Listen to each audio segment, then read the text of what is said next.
So here we have our BMW X1 automatic on a 17 plate. I'm going to start off by showing you around the outside of the car, and then we'll hop in and run through some controls on the inside.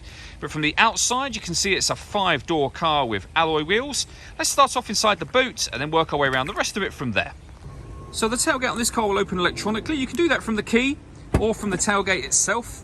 As we approach the back of the car, you'll see we have reversing sensors. This car's also got a reversing camera. Plenty of boot space as well, along with those 3 individually folding rear seats should you wish to increase this space even further, and then a space saver spare wheel as well. Okay, so we're just going to work our way back round to the front of the car, and then we'll hop in and run through some controls on the inside. Now that we've done a full circle of it though, you can see it's in excellent condition the whole way round. Just briefly before we climb in, I think it's well worth seeing the interior from this exterior point of view. There's plenty to run through on the dashboard, so let's hop in and we'll do that now. Okay, now that we're inside the car, we're going to start with the dials. On the right-hand side, we have the rev counter. And on the left-hand side, we have the speedometer and fuel gauge for the car. In the middle at the bottom, you can see the total miles, which are only 8,472. You can change the information that's displayed above that by pressing a button on the end of the indicator stalk for various bits of trip computer and fuel economy information. If we back out to the steering wheel, on the left-hand side, we have cruise control and speed limiter. And on the right hand side we have stereo and phone controls. We also have these paddles, the plus and minus. That is so that you can change up and down a gear manually from this automatic gearbox. So over in the center here we have the touchscreen for the car. So you can work your way through any of the options up on the screen. For example, you can access your satellite navigation.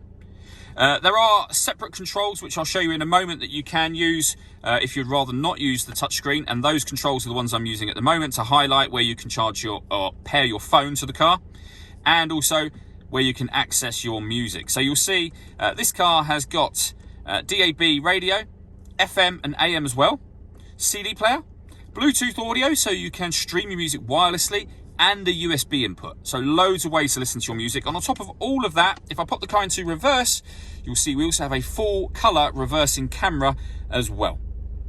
Working our way down from that, you can see the CD player for the car and the main volume for the stereo. Beneath that, we have dual zone climate control. So you can adjust the passenger and driver temperature. You can increase and decrease the fan speed. You can determine where you'd like the air to be distributed within the car. The air conditioning is on at the minute, so you can turn that off or back on again, or hit auto. The car will now maintain the temperatures you've asked for by taking full control of the fan speed for you. Press the auto button again to turn that off. Below that section, we have storage that you can open up to reveal a 12-volt charging socket and a couple of cup holders. As I say, you can close that across should you wish to. We have the gear lever for the fully automatic gearbox, next to which we have these buttons just here. So you can turn off the traction control for the car, you can turn off the parking sensors for the car, and then you can also change the driving setup of the car as well. If I put it into park and then press the sport button just there, you'll see that you're able to put the car into sport, comfort and eco pro, and that will affect the way the car drives. And then finally the controls for the touchscreen are here. So this dial will rotate round to select any option. The dial will push down to enter any menu, and you've got buttons that can directly access certain menus from here as well. So very, very easy system to use whilst in motion with your left hand. All that leaves me to say is thank you for taking the time to watch this video. If you'd like to come and see the car in person and have a test drive, please feel free to give us a call here at Mach 1 Cars. We'd love to hear from you soon.